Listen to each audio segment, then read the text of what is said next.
মা, আমি তোমার সেই ভ্রূণ বলছি, যাকে তুমি হত্যা করেছিলে। কলেজের সেরা অহংকারী সুন্দরী নাকি তুমিই ছিলে। কত শত পুরুষ নাকি করতো চারপাশে আনাগোনা। একদিন মন শরীরে বাধা সমাজের সব নিয়ম উপেক্ষা করে নিজেকে সঁপে দিলে আমার অবৈধ বাবার হাতে। হ্যাঁ, অবৈধ। আমি তো অবৈধই ছিলাম। তাই তোমার কথায় তোমার জরায়ুর মধ্যে খুঁচিয়ে খুঁচিয়ে হত্যা করেছিল ওরা আমায়।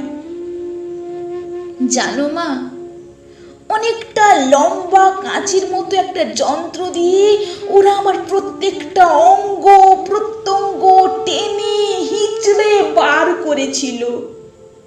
আমি ভয়ে যন্ত্রণায় মা মা করে চিৎকার করতে চেয়েছিলাম, কিন্তু কিন্তু আমার গলায় যে তখন স্বর ফোটেনি মা।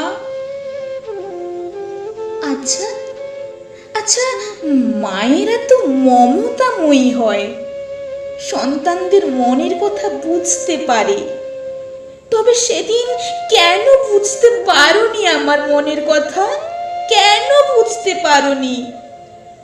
আমিও জন্ম নিতে চেয়েছিলাম এই পৃথিবীতে। আমিও বড় হতে চেয়েছিলাম আমার আপনজনদের মাঝে, আদরে সুহাগে ভালোবাসায়। তোমার গর্ভে শুয়ে তোমাকে মা বলে ডাকার স্বপ্নটা শেষ করে দিলে এক মুহূর্তে মা। না, তুমি মা নও। মা হওয়ার যোগ্যতা তোমার ছিল না, তাই তো তুমি হয়েছিলে কুমারী মা। যে বাবা তোমায় সেদিন অস্বীকার করেছিল, শুনেছি সেও নাকি কঠিন যৌন রোগে আক্রান্ত হয়ে মারা গেছে।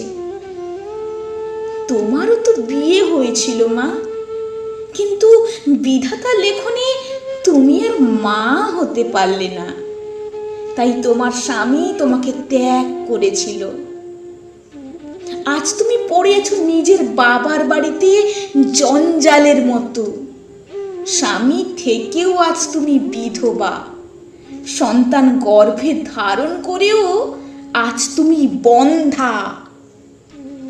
মা জানো, মা ডাকটি কত মূল্যবান, অথচ সেই মূল্যবান ডাকে সেদিন দিয়েছিলে কলঙ্ক রটিয়ে, যার শাস্তি তোমাকে ঈশ্বর স্বয়ং দিয়েছে।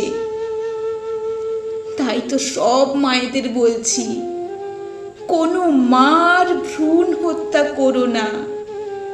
আমাদের শরীর যখন টেনে হিচড়ে ছিঁড়ে ছিঁড়ে বার করা হয়, খুব কষ্ট হয়, খুব। কিন্তু আমরা বলতে পারি না, বলতে পারি না।